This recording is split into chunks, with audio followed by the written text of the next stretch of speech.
Hello everyone, it is Jo Tana from the Wildflowers creative team. You may know me as Jo. I'm here today to show you guys how to create this really cool batik nail. The first thing that I'm gonna do is start off with one coat of the Wildflowers Gel Polish Indie.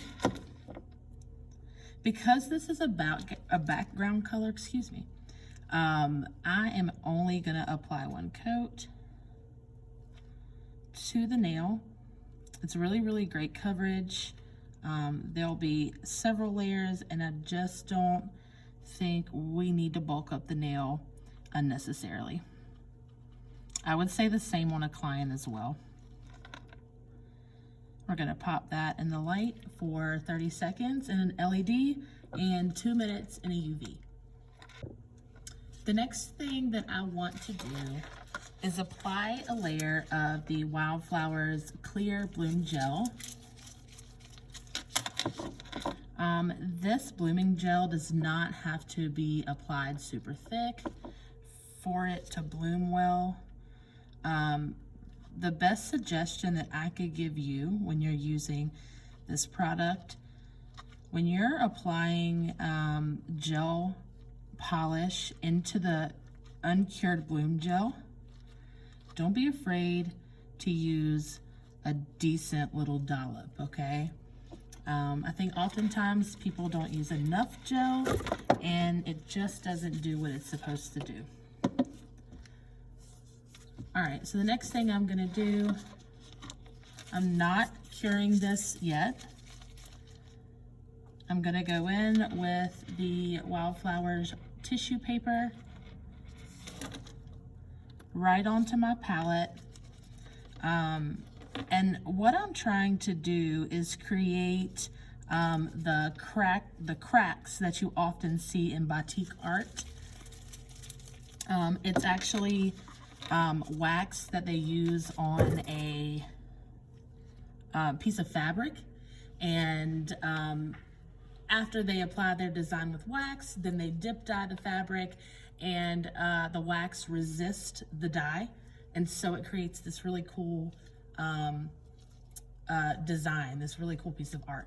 So oftentimes the dye will get into the cracks where the wax cracks, and it creates these really cool little cracks. How many times can you say crack? So I'm going in with the Wildflowers new vegan brush. It is actually equivalent to our indigo brush. It's great for fluid art. And I'm gonna go in no particular order, put some white gel polish right into our blooming gel, and you can see I've got a pretty big daub on there. All right, I kind of want this to run down. I want to have some come in this way.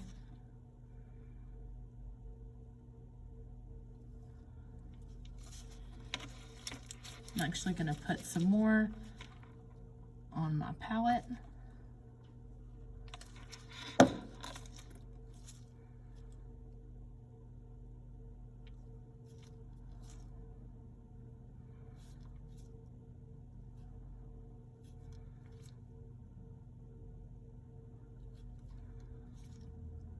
It's already starting to bloom really nicely.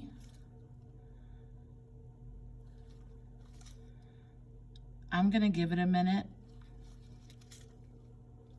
Let it take its time. Let the magic work.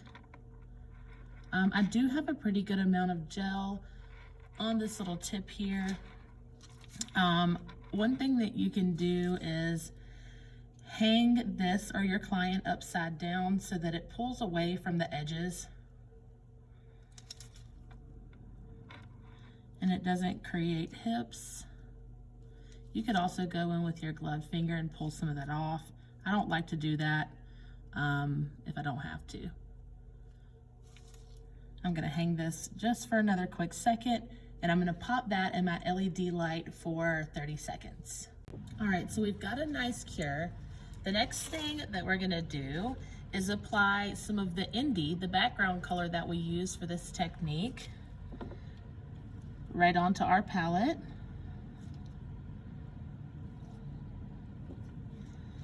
And I'm gonna go in with one of the new vegan brushes.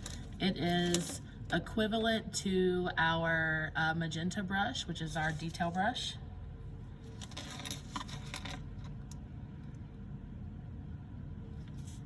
And with the Indy, I am going to create the background to our forefront batik design. And so what I want to do is just get like a stencil started of what I'm doing. So our little leaf comes up this way, and I actually, I found this idea on our Pinterest board this week. So if you're not following us on Pinterest, go to Pinterest and type in Wildflowers Nail Academy, and you'll find some really, really cool inspiration each week as we go through all of our different themes. So I'm just creating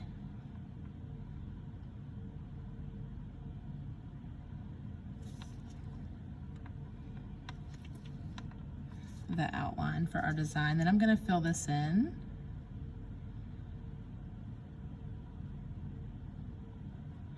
If I want to thicken up some lines, this is the time to do so.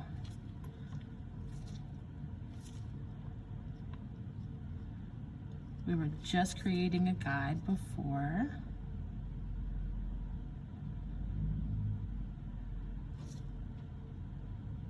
So feel free to refine and thicken up.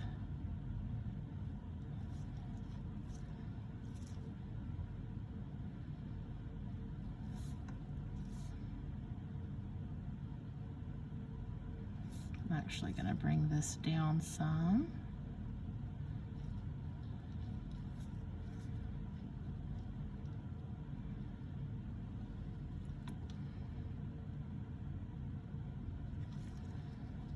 And I want to sharpen up right here.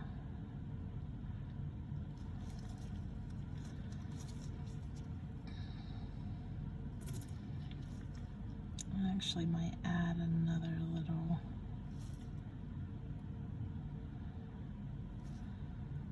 leaf here.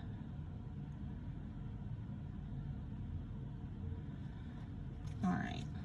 So now what I'm doing is, and I don't want this to be perfect, I'm gonna go around and create some shapes with my indigo gel polish that follow the pattern or the way that this is moving.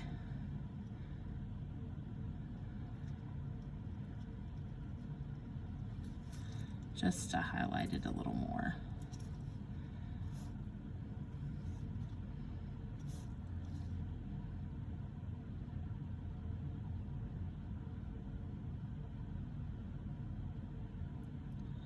Don't really want the ends of these shapes to be rounded, but I don't want them to be perfectly square either.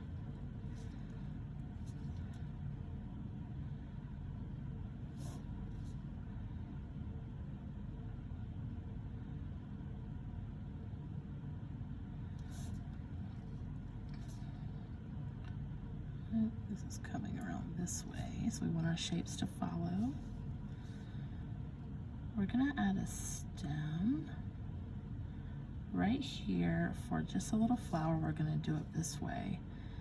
You do not want this to be perfect.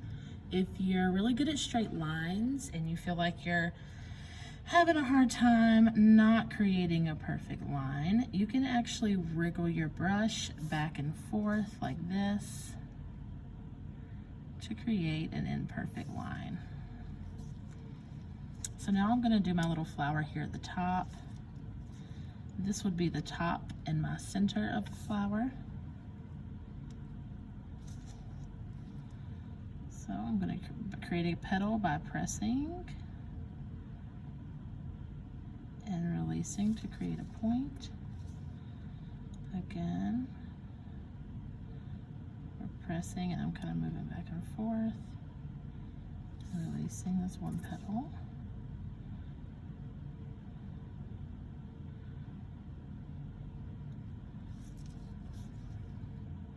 Pull that out.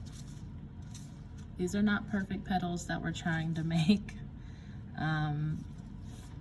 So don't worry, don't give yourself too hard of a time when you're doing this.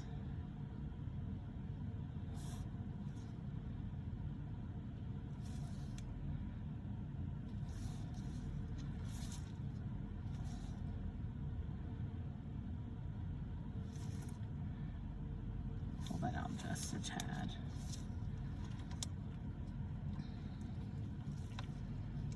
I'm going to throw in some little lines right here to follow this movement.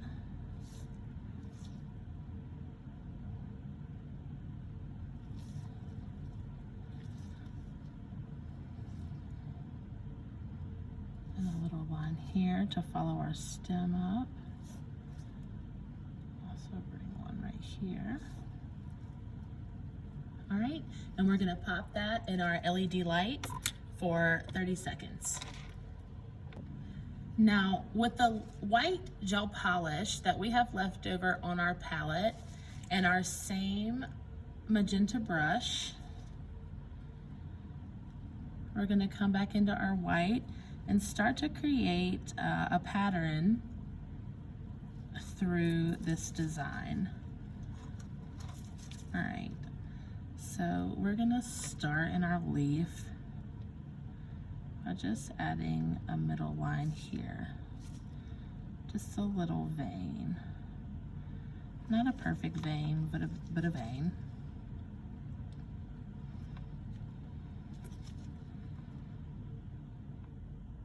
We're gonna come in here and create some more imperfect boxy shapes. A little too much on my brush there. All right, we're gonna come in and create some lines. Some imperfect lines. If you're a perfectionist, again, this might be a little bit of a struggle for you. We don't want perfect lines. Add another little boxy shape. We've got a very small space here to do some lines, so my lines might turn into oblong dots, and that is perfectly fine. There we go. All right, we're gonna add another little box right here, opposite our others.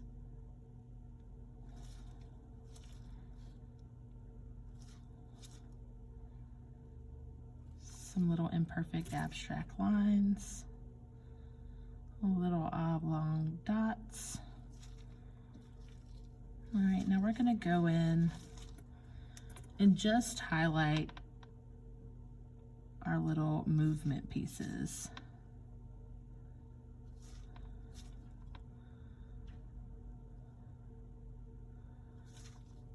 All right.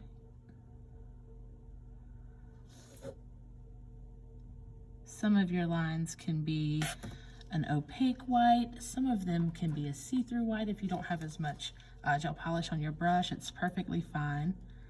If you go and Google Batik, you'll see that it's not perfect, and it's actually done with wax on fabric. So it's just a really cool technique, and none of it is perfect. All right, now our leaves. I'm gonna stay on the same side of my leaves.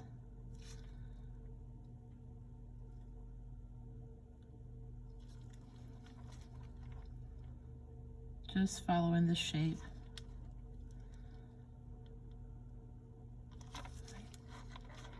All right, and she is ready to go in the light for an additional 30 seconds. So the last thing that we are gonna do is a matte top coat. We've got a little bit of texture, not much, like not much at all, but just a little bit of texture. So I want to make sure that I do an even coat of this matte. If you are working on a client, you may want to do 2 thin coats of matte. It does heat up pretty quickly, and we don't want to cause harm to our clients. Another thing that you can do is turn your tip upside down like I showed you in the beginning of the video, which is what I'm gonna do. And then I'm gonna pop that in the light for 30 seconds. All right, here she is. She's ready to go. She's ready to pay her bill and walk out of the door. I hope you guys enjoyed this technique. I really enjoyed showing you. If you recreate either one of these, don't forget to hashtag WFBatik, B-A-T-I-K, so that we can see your work and share it. See you next week.